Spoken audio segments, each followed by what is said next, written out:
Hello everyone, welcome to my channel study की 98। आज की इस क्लास में हम लोग देखेंगे बिहार फायरमैन प्रैक्टिस सेट 13 को। हम लोग प्रैक्टिस सेट 13 तक पहुंच गए हैं। जो भी स्टूडेंट नए जुड़ेंगे वो चैनल को सब्सक्राइब करके बेल आइकन को प्रेस कर लेंगे और प्ले लिस्ट में जाकर के 12 तक वो देख लेंगे। तो चलिए शुरू करते हैं, चीज़ों को समझते हैं, अच्छे अच्छे प्रश्नों के साथ मिलते हैं। तो चलिए पहला प्रश्न इस प्रकार से यहाँ पर पूछा जा रहा है, पाटलिपुत्र को किस शासक ने सर्वप्रथम अपनी राजधानी बनाया था। तो पाटलिपुत्र को किस शासक ने सर्वप्रथम अपनी राजधानी बनाया था, ये आपसे यहाँ पर पूछा जा रहा है। तो इसको किसने बनाया? तो ये उदयन के द्वारा बनाया था। किसके द्वारा? उदयन के द्वारा बनाया गया था। ऑप्शन नंबर ए स्पष्ट यहाँ पर सही हो जाएगा। और उदयन जो ये हर्यक वंश का कौन था शासक था? उदयन जो है ये कौन थे? ये हर्यक वंश का जो है शासक था। और हर्यक वंश की स्थापना की अगर बात करें कि इसको जो किसके द्वारा हर्यक वंश का स्थापना किया गया था, तो इसको किसके द्वारा? तो बिंबिसार के द्वारा किया गया था। किसके द्वारा? बिंबिसार के द्वारा किया गया था। और हर्यक जो है, ये जो हर्यक जो लिखा हुआ है, यानी कि हर्यक कौन थे? यानी कि उदयन जो है, हर्यक वंश जो है ये उदयन का कौन थे? यानी कि उदयन जो ये हर्यक वंश का कौन था? शासक था उदयन। और हर्यक वंश की स्थापना किसने किया था? बिंबिसार ने। और ये बिंबिसार जो है ये क्या थे? हर्यक वंश जो है ये क्या थे? अंतिम शासक थे। कौन थे? अंतिम शासक थे। तो इतने फैक्ट आपको यहाँ से याद रखना। आपसे यहाँ पूछा जा रहा है कि पाटलिपुत्र को किस शासक ने सर्वप्रथम अपनी राजधानी बताया था। तो ये जो है किसने बनाया था? उदयन ने बनाया था। ऑप्शन नंबर ए स्पष्ट यहाँ पर आपका सही हो जाएगा। चलिए नेक्स्ट प्रश्न आगे बढ़ते हैं। नेक्स्ट में आपसे यहाँ पर पूछा जा रहा है 2 नंबर, नालंदा विश्वविद्यालय किस लिए प्रसिद्ध है? तो बताइए किस लिए नालंदा विश्वविद्यालय जो है ये किस लिए प्रसिद्ध है? तो नालंदा विश्वविद्यालय जो है बौद्ध धर्म प्रदर्शन के लिए, बौद्ध धर्म दर्शन के लिए प्रसिद्ध है। किसके लिए? बौद्ध धर्म दर्शन के लिए प्रसिद्ध। ऑप्शन नंबर सी स्पष्ट यहाँ पर आपका सही हो जाएगा। अगर हम स्थापना की बात करें कि इसकी जो स्थापना किसके द्वारा किया गया था, तो ये किसके द्वारा? तो ये कुमार गुप्त के द्वारा किया गया था। किसके द्वारा? कुमार गुप्त के द्वारा जो है नालंदा विश्वविद्यालय की स्थापना किया गया था। और एक पूछा जाता है कि विक्रमशिला विश्वविद्यालय जो है इसकी स्थापना किसके द्वारा किया गया था? तो ये किया गया था धर्मपाल के द्वारा। किसके द्वारा? धर्मपाल के द्वारा किया गया था। दोनों आपको यहाँ से याद रखना है, ठीक है। चलिए नेक्स्ट पास आगे बढ़ते हैं। नेक्स्ट पास ये रहा 3 नंबर आप सभी के सामने, मुख्यमंत्री किसके लिए जिम्मेदार नहीं है, ये आपको यहाँ पर बताना है कि मुख्यमंत्री जो है ये किसके लिए जिम्मेदार नहीं है। तो मुख्यमंत्री जो है ये आपके राज्य सुरक्षा से जो है संबंधित नहीं है। ये मुख्यमंत्री जो है ये राज्य सुरक्षा के लिए जिम्मेदार नहीं है। अब आपको लग रहा हो कि जब ये स्टेट गवर्नमेंट है यानी मुख्यमंत्री है, जब ये स्टेट का सरकार है, राज्य का सरकार है, तो ये राज्य की सुरक्षा अगर नहीं करेगा तो ये क्या करेगा भाई? तो ये देखिए ये जो है अनुच्छेद 355 के तहत, किसके साथ? अनुच्छेद 355 के आधार पर राज्य की सुरक्षा के लिए जो है संघ सरकार उत्तरदायी होता है। कौन होता है? संघ सरकार उत्तरदायी होता है, ना कि आपका मुख्यमंत्री। इसलिए ऑप्शन नंबर सी स्पष्ट यहाँ पर सही हो जाएगा। किसके तहत? अनुच्छेद 355 के तहत, ठीक है। ऑप्शन नंबर सी स्पष्ट यहाँ पर सही हो जाएगा कि मुख्यमंत्री जो है किसके लिए जिम्मेदार नहीं है? तो राज्य की सुरक्षा से। ऑप्शन नंबर सी स्पष्ट यहाँ पर सही हो जाएगा। इसके कुछ महत्वपूर्ण फैक्ट देखते हैं अनुच्छेद से रिलेटेड। अनुच्छेद 368 जो ये भारतीय संविधान संशोधन की प्रक्रिया से संबंधित है। किससे? संविधान संशोधन प्रक्रिया से संबंधित। अगर संविधान में किसी भी प्रकार का संशोधन किया जाएगा तो किसके तहत? तो 368 के तहत किया जाएगा। नेक्स्ट में दिया हुआ अनुच्छेद 352 क्या करता है? तो ये राष्ट्रीय आपातकाल की घोषणा करता है। क्या करता है? राष्ट्रीय आपातकाल की घोषणा क्या करता है। और ये जो प्रैक्टिस सेट मैंने आपको 11 में इसको जो है बताया था कि ये जो है किस प्रकार से राष्ट्रपति जो है आपातकाल की घोषणा करता है और किस प्रकार से यहाँ पर जो है व्यक्ति का मूल अधिकार समाप्त हो जाता है। ये सभी चीज मैंने जो है पिछली वीडियो में चर्चा कर दिया था। नेक्स्ट में यहाँ पर दिया हुआ 356 अनुच्छेद 356 क्या कहता है? तो ये राष्ट्रपति शासन से संबंधित है। राष्ट्रपति शासन जहाँ पर लागू होता है वो किसके तहत होता है? तो धारा 356 के तहत होता है, अनुच्छेद 356 के तहत। नेक्स्ट में दिया हुआ 360 क्या कहता है? तो ये वित्तीय आपातकाल से संबंधित है। किससे? वित्तीय आपातकाल से संबंधित है। इतने फैक्ट आपको यहाँ से याद रखना है। चलिए नेक्स्ट पास आगे बढ़ते हैं। यहाँ पर आपको ये पूछा जा रहा है वित्तीय घाटे का तात्पर्य क्या है, बताइए। तो वित्तीय घाटे की अगर हम बात करें कि वित्तीय घाटे का तात्पर्य क्या है, तो वित्तीय घाटे का मतलब होता है कि सभी वस्तुओं से प्राप्त आय जो होता है खर्च से कम। क्या होता है? कि खर्च कम। सभी वस्तुओं से प्राप्त आय जो है खर्च क्या होता है? कम होता है। यानी कि जितना मेरे पास आय आ रहा है उससे खर्च क्या होगा? कम होगा। तो उसको हम क्या कहेंगे? वित्तीय घाटे। सभी वस्तुओं से प्राप्त आय जो है, यहाँ पर देखिए यहाँ पर टाइपिंग मिस्टेक है, क्योंकि इसका मतलब क्या होता है कि सभी वस्तुओं से आय जितना प्राप्त होता है उससे ज़्यादा खर्च होता है। खर्च कम नहीं, यहाँ पर ज़्यादा होना चाहिए, क्योंकि सभी वस्तुओं से जितना आय होता है उससे क्या होता है कि खर्च क्या होता है कि ऐसे भी आपको पता चल रहा है कि वित्तीय यहाँ पर घाटे के जो है बारे में आपसे यहाँ पर कहा जा रहा है। तो क्या होता है कि सभी वस्तुओं से जो प्राप्त होता है तो उसमें क्या होता है कि जितना भी प्राप्त होता है उससे ज़्यादा क्या होता है कि खर्च ही हो जाता है। तो उसको हम लोग क्या कहेंगे? वित्तीय घाटे कहेंगे। ऑप्शन नंबर सी स्पष्ट यहाँ पर इस प्रकार से अगर सही हो जाता है। यहाँ पर थोड़ा सा टाइपिंग मिस्टेक है, आप लोग सुधार लेंगे। चलिए नेक्स्ट पास आगे बढ़ते हैं। यहाँ पर आपको बताना है कि निम्नलिखित में से कौन सा मूल अधिकार भारतीय संविधान द्वारा नागरिकों को प्रदान किया गया है, प्रदान नहीं किया गया, ये आपको यहाँ पर बताना है कि निम्नलिखित में से कौन सा मूलभूत अधिकार मूल अधिकार भारतीय संविधान द्वारा नागरिकों को प्रदान नहीं किया गया है। तो कौन सा अधिकार प्रदान नहीं किया गया है? तो ये आपका हो जाएगा ऑप्शन नंबर सी। कौन सा हो जाएगा? Option number C. सूचना का अधिकार जो ये प्राप्त नहीं किया गया है, लेकिन इसको जो है लागू कर दिया गया। ये जो है ये भारतीय संविधान के बारे में, चूंकि आपसे यहाँ पर क्या पूछा जा रहा है कि जो है मूल अधिकार जो है भारतीय संविधान द्वारा नागरिकों को प्रदान नहीं किए गए, तो ये जो है सूचना का अधिकार भारतीय संविधान के द्वारा ये जो है क्या किया गया है, भारतीय संविधान के द्वारा ये प्रदान नहीं किया गया। लेकिन यह जो है ये संसदीय अधिनियम द्वारा अक्टूबर 2005 में इसको क्या किया गया, लागू कर दिया गया है। तो कब किया गया है? अक्टूबर 2005 में इसको लागू कर दिया गया। ठीक है, तो ऑप्शन नंबर सी स्पष्ट के लिए यहाँ पर आपका इस प्रकार से सही हो जाएगा। चलिए नेक्स्ट पास आगे बढ़ते हैं। यहाँ पर आपसे पूछा जा रहा है 6 नंबर में, अंतर्राष्ट्रीय मुद्रा कोष की स्थापना किस समझौते के अंतर्गत हुई है? ये आपको यहाँ पर बताना है। अंतर्राष्ट्रीय मुद्रा कोष की स्थापना किस समझौते के अंतर्गत हुई है? तो किस समझौते के अंतर्गत हुई है? तो ब्रेटन वुड्स समझौता पर हुआ है। किसके अंतर्गत हुआ है? तो ब्रेटन वुड्स समझौता के अंतर्गत ये हुआ है। ऑप्शन नंबर इस पंच के लिए यहाँ पर सही हो जाएगा। अगर हम बात करें 1944 में लिए गए निर्णय के आधार पर अंतर्राष्ट्रीय मुद्रा कोष व विश्व बैंक दोनों, यानी कि अंतर्राष्ट्रीय मुद्रा कोष और विश्व बैंक जो है ये कब कब हुआ था? जब 1944 में जब समझौता हुआ था, तो उस समय जो है ये अंतर्राष्ट्रीय मुद्रा कोष और जो है ये विश्व बैंक की जो है ये स्थापना किया गया था। और ये जो इसका अगर मुख्यालय की बात करें कि ये जो है अंतर्राष्ट्रीय मुद्रा कोष और विश्व बैंक का मुख्यालय कहाँ है? तो ये अमेरिका में। कहाँ? अमेरिका के वाशिंगटन डीसी। अमेरिका की कैपिटल क्या है? वाशिंगटन डीसी, जहाँ की इसका हेडक्वार्टर यानी मुख्यालय है। तो आपसे क्या पूछा रहा है? अंतर्राष्ट्रीय मुद्रा कोष की स्थापना किस समझौते के अंतर्गत आती है? तो ब्रेटन वुड्स समझौते के अंतर्गत आती है। ऑप्शन नंबर ए स्पष्ट के लिए यहाँ पर आपका सही हो जाएगा। चलिए नेक्स्ट पास आगे बढ़ते हैं। 7 नंबर, यहाँ पर आपको ये बताना है 7 नंबर में, भारत में झूम खेती के अंतर्गत भूमि का सर्वाधिक प्रतिशत किस राज्य में है? ये आपको यहाँ पर बताना है कि भारत में जो झूम खेती के अंतर्गत भूमि का सर्वाधिक प्रतिशत किस राज्य का है? तो बताइए कि ये किस राज्य का है? तो ये नागालैंड का। कहाँ का? नागालैंड का। ऑप्शन नंबर डी स्पष्ट के लिए यहाँ पर सही हो जाएगा। अगर हम बात करें कि झूम की खेती जो इससे पर्यावरण को काफी क्षति होती है, झूम की खेती से पर्यावरण की दृष्टि क्या होती है? हानिकारक होता है। ऑप्शन नंबर डी स्पष्ट के लिए यहाँ पर सही हो जाएगा। अगर ये भी आपसे पूछा जाए कि झूम की खेती से कौन से जो है प्रभावित होते हैं, ये किस क्षेत्र को प्रभावित करता है? तो ये पर्यावरण को प्रभावित करता है। ऑप्शन नंबर डी यहाँ पर सही हो जाएगा, क्योंकि यहाँ पर आपसे क्या पूछा रहा है? भारत में झूम की खेती किसके अंतर्गत सर्वाधिक प्रतिशत किस राज्य की है? तो ये नागालैंड की। ऑप्शन नंबर डी स्पष्ट यहाँ पर सही हो जाएगा। चलिए नेक्स्ट पास आगे बढ़ते हैं। यहाँ पर आपको ये बताना है कि बिहार सरकार ने किस वर्ष सरकारी नौकरियों में महिलाओं के लिए 35% आरक्षण का प्रावधान किया है? तो किस वर्ष किया है? तो इनके द्वारा जो है 2016 में किया गया था। कब किया गया था?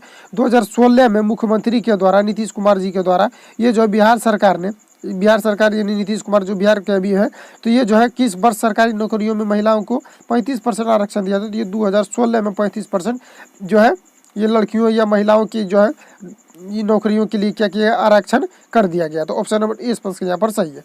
चलिए नेक्स्ट पास आगे बढ़ते हैं। यहाँ पर आपको बताना है बिहार का सर्वोच्च साहित्य सम्मान पुरस्कार से सम्मानित कौन है? तो कौन है बताइए यहाँ पर? तो यहाँ पर ऑप्शन नंबर ए स्पष्ट यहाँ पर सही हो जाएगा। कौन सा? ऑप्शन नंबर ए स्पष्ट यहाँ पर सही हो जाएगा। फणीश्वर नाथ रेणु। कौन है? Phanishwar Nath Renu. Option number A स्पष्ट यहाँ पर सही हो जाएगा। जो साहित्यिक पुरस्कार है, कौन है? साहित्यिक पुरस्कार है। तो ऑप्शन नंबर ए स्पष्ट यहाँ पर सही हो जाएगा। चलिए नेक्स्ट पास आगे बढ़ते हैं।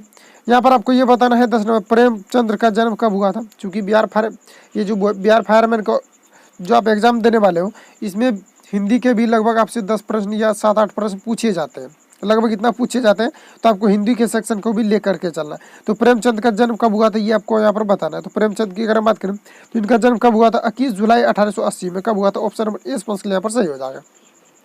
चूंकि इनका जो जन्म हुआ था ये कब हुआ था? प्रेमचंद का जन्म तो ये हुआ था 21 जुलाई 1880 को। कब हुआ था?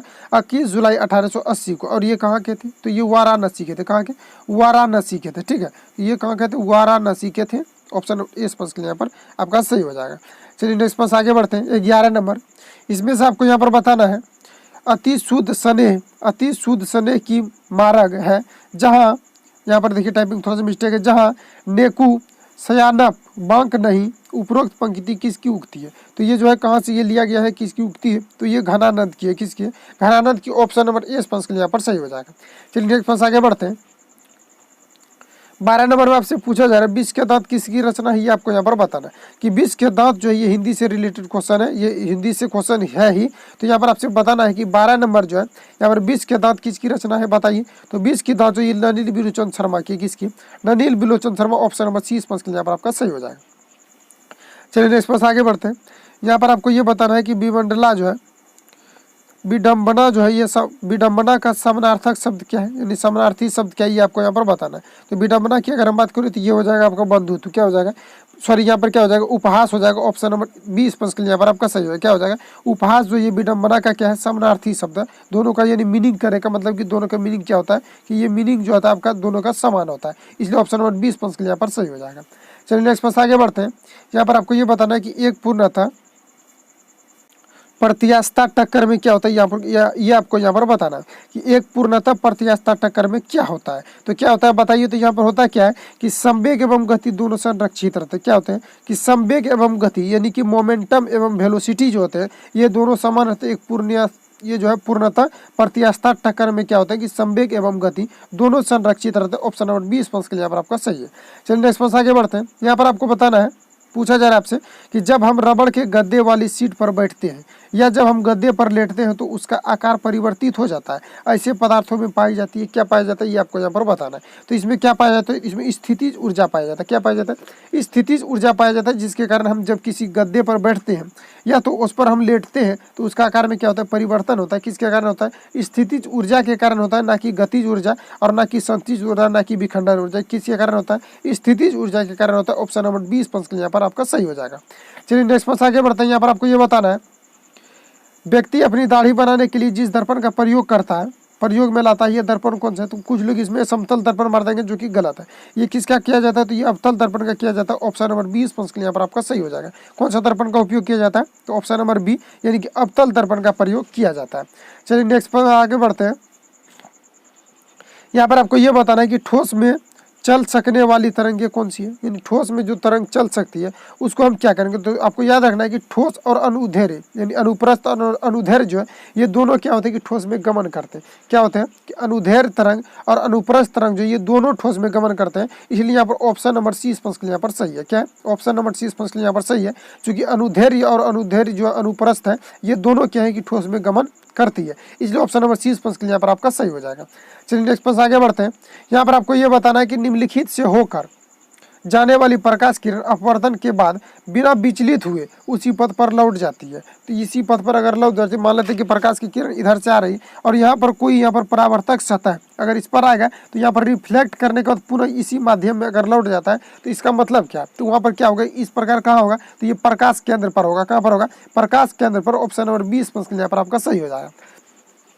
जबकि कोई भी प्रकाश केंद्र पर अगर यहाँ मान लेते हैं कि यहाँ पर पड़ता है तो बिना विचलित हुए अगर वो उसी पद पर अगर लौट जाती है तो ये कहाँ पर लौट जाती है, तो ये प्रकाश केंद्र पर। ऑप्शन नंबर 20 प्रश्न के लिए यहाँ पर अगर मान लेते हैं कि यहाँ से हम क्या कर रहे हैं, यहाँ से हम प्रकाश दें, इसको अच्छा से समझिए कि यहाँ से हम क्या करें कि यहाँ से ये मान लेते हैं कि प्रकाश केंद्र है और यहाँ से अगर किरण आ रही है तो किसी परावर्तक सतह पर अगर पड़ रहा है तो अगर यहाँ पर रिफ्लेक्ट होकर उसी माध्यम में लौट रही है तो ये फिर कहाँ जाएगा, तो प्रकाश के केंद्र पर ही जाएगा। तो ऑप्शन नंबर 20 प्रश्न के लिए यहाँ पर आपका सही हो जाएगा। चलिए नेक्स्ट प्रश्न आगे बढ़ते हैं।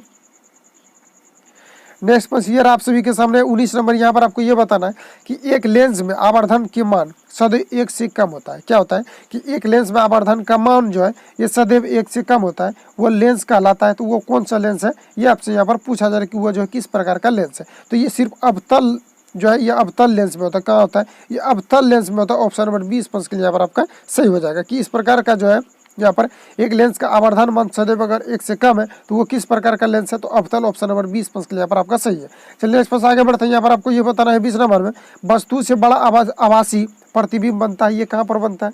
तो वस्तु से अगर हम बड़ा की बात करें कि वस्तु से अगर बड़ा और प्लस आभासी अगर बन रहा है तो वो किस प्रकार के दर्पण में बन सकता है, तो ये किस में बनेगा, तो ये अवतल दर्पण में बनेगा। कहाँ पर, अवतल दर्पण। अवतल दर्पण में क्या होता है, अवतल दर्पण में भी वस्तु का प्रतिबिंब क्या होता है कि आभासी बनता है, लेकिन ये इसमें कंडीशन है कि कब बनेगा, जब ये फोकस के कहाँ रहेगा, जब ये फोकस के अंदर रहेगा तब। तो मान लेते हैं कि यहाँ से यहाँ ये आपका फोकस है और ये आपका है वक्रता केंद्र है। तो मान लेते हैं कि यहाँ पर अगर फोकस के यहाँ पर अगर कोई वस्तु है यहाँ पर, ठीक है, तो यहाँ पर क्या होगा कि अगर कोई वस्तु यहाँ पर है तो इसका आभासी प्रतिबिंब बनेगा। तो कैसे बनेगा, तो सबसे पहले आपका यहाँ फोकस से चला जाएगा, उसके बाद ये यहाँ से आपका कटेगा तो यहाँ आ जाएगा। तो ये क्या होता है कि वस्तु से बड़ा बनता है और साथ में क्या आभासी बनता है। तो किस में, इसमें एक ही कंडीशन है, जबकि ध्रुव यहाँ पर क्या होता है, ध्रुव होता है और यहाँ पर एफ। ध्रुव और एफ के बीच अगर रखते हैं, पोल और एफ के बीच रखते हैं, फोकस के बीच अगर कोई वस्तु रखा जाता है तभी अवतल दर्पण में क्या होगा कि काल्पनिक प्रतिबिंब बनेगा, अन्यथा नहीं नहीं बनेगा। और उत्तल दर्पण में हमेशा क्या होता है कि काल्पनिक प्रतिबिंब बनता है। तो इतने फैक्ट आपको यहाँ से याद रखना। और साथ में आपको याद रखना है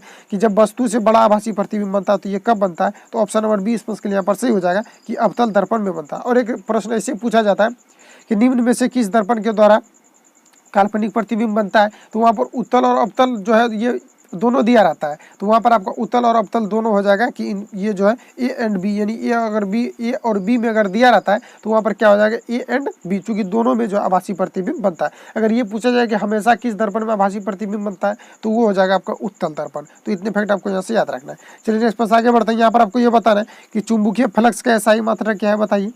तो चुंबकीय फ्लक्स की अगर हम बात करें कि चुंबकीय फ्लक्स का एसआई मात्रा क्या है, तो चुंबकीय फ्लक्स का एसआई मात्रा वेबर होता है। क्या होता है, वेबर। ऑप्शन नंबर 20 के लिए यहाँ पर आपका सही हो जाएगा। क्या होता है, वेबर। अगर हम बात करें एक वेबर बराबर कितना होता है, तो एक वेबर बराबर अगर हम बात करें कि एक वेबर बराबर कितना होता है, तो 10⁻⁸ मैक्सवेल होता है। कितना होता है, 10⁸ मैक्सवेल होता है। तो इसको भी आपको यहाँ पर याद रखना है।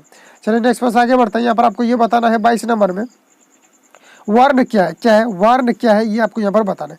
तो वर्ण की अगर हम बात करें तो वर्ण जो है एक प्रकार की क्षेत्रफल की इकाई है। क्योंकि वर्ण जो ये कि बहुत स्टूडेंट को ये समझ में नहीं आया होगा कि वर्ण है क्या। तो वर्ण का मतलब होता है क्षेत्रफल की इकाई। क्या होता है, क्षेत्रफल की इकाई। ऑप्शन नंबर ए स्पष्ट के लिए यहाँ पर सही हो जाएगा।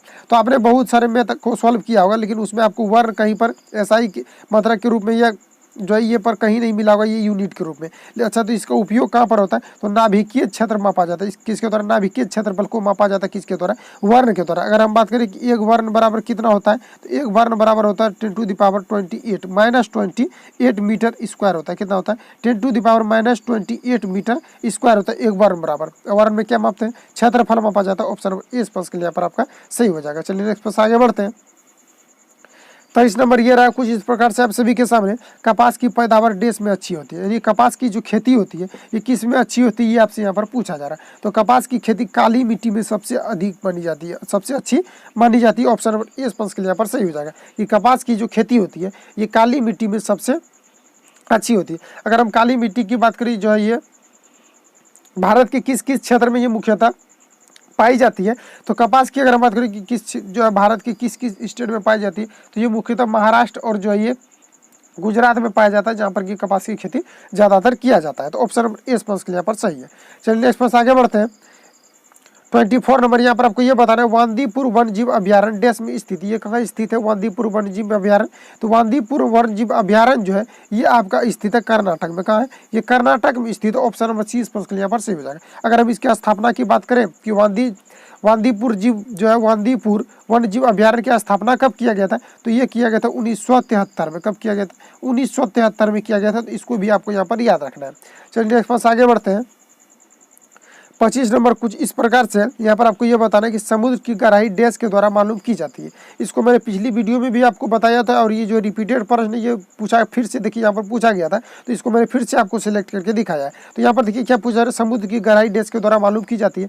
किसके द्वारा किया जाता है, तो समुद्र की अगर हम बात करें तो ये सोनार के द्वारा किया जाता है। किसके द्वारा, सोनार के द्वारा किया जाता है। ऑप्शन नंबर ए स्पष्ट के लिए यहाँ पर से हो जाएगा। सोनार क्या करता है कि यहाँ से ये जो है ध्वनि को भेजता है, और जितना गति से वो भेजता है और कितना देर के बाद पूरा रिफ्लेक्ट होकर आता है, तो वहाँ पर क्या हो जाएगा, उससे क्या होगा कि दूरी का पता चल जाए। मान लेते हैं कि कोई नाव है और ये पानी में गिर जाता है, तो यहाँ से क्या करते हैं, ध्वनि का वेग जो होता है उसको पहले मेजर किया जाता है कि कितना गति से हम भेज रहे हैं, और जो है वो कितना समय के बाद आता है। उसको निकालने के लिए दूरी बराबर फॉर्मूला हो जाएगा चाल गुना समय, यानी कि ध्वनि का जो चाल है और कितने समय के बाद आया उसको अगर यहाँ पर मल्टीप्लाई कर देगा तो कितना डिस्टेंस पर कोई नाव गिरा हुआ है ये यहाँ पर क्या होगा पता चल जाएगा। तो वहाँ पर किसका प्रयोग किया जाता है, तो सोनार का किया जाता है। ऑप्शन नंबर ए स्पष्ट के लिए यहाँ पर सही हो जाएगा।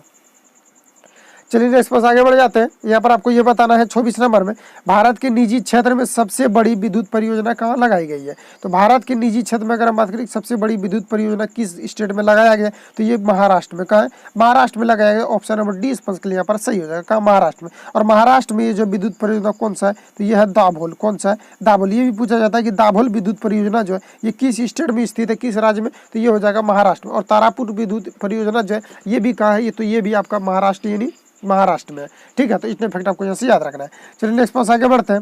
यहाँ पर आपको ये बताना है वायुमंडल के ऊपरी भाग में ओजोन परत हमारी रक्षा किससे करती है। तो वायुमंडल के ऊपरी परत में जो है ओजोन परत हमारे किससे रक्षा करती है, यानी O3 ये जो है किससे रक्षा करती है, तो ये करती है पराबैंगनी किरणों से, ताकि पराबैंगनी किरणों से ये रक्षा करती है, जिसके कारण हमें त्वचा कैंसर नहीं होती या किसी भी प्रकार के चर्म रोग की समस्या उत्पन्न नहीं होती है, क्योंकि ये पराबैंगनी किरण जो है काफ़ी हानिकारक होती है। और ये जो किसके कारण नष्ट होते जा रही है, तो CFC के कारण, किसके कारण, CFC के कारण, क्लोरोफ्लोरोकार्बन के कारण ये क्या होती है, नष्ट होते जा रही है दिन प्रतिदिन।